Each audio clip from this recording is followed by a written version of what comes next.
Zimbabwe के टी20 कप्तान सिकंदर रजा ने भारत को आगामी 3 मैचों की टी20 सीरीज का एक तरफा दावेदार मानने से इनकार किया है। रजा का कहना है कि भारत और जिम्बाब्वे दोनों के पास सीरीज जीतने का बराबर मौका है। भारत और जिम्बाब्वे के बीच 3 मैचों की टी20 सीरीज गुरुवार से शुरू हो रही है। जिम्बाब्वे को उम्मीद है कि वो उस भारतीय टीम के खिलाफ अच्छा प्रदर्शन करेगा जो आयरलैंड और इंग्लैंड के निराशाजनक व्हाइट बॉल दौरे के बाद वापसी की कोशिश में है।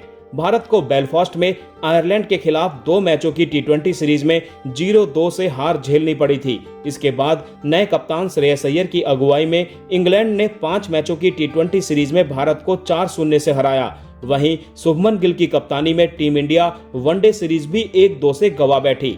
स्टार स्पोर्ट्स से बातचीत में रजा ने कहा कि इस सीरीज में दोनों देशों के पास बराबर मौका है, लेकिन एक बात मैं पूरे भरोसे से कह सकता हूं कि जिम्बाब्वे लगातार अच्छा और मनोरंजक क्रिकेट खेल रहा है, इसीलिए ये सीरीज भी बेहद रोमांचक होने वाली है।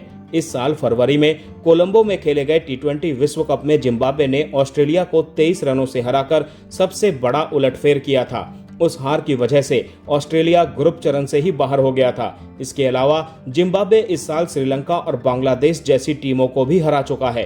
136 टी20 अंतर्राष्ट्रीय मैच खेल चुके अनुभवी ऑलराउंडर रजा ने कहा, जहां तक सीरीज जीतने की बात है, दोनों टीमों के पास बराबर अवसर है। उन्होंने यह भी कहा कि भारत इस समय बदलाव के दौर से गुजर रहा है और जिम्बाब्वे की टीम में भी कुछ बदलाव देखने को मिलेंगे।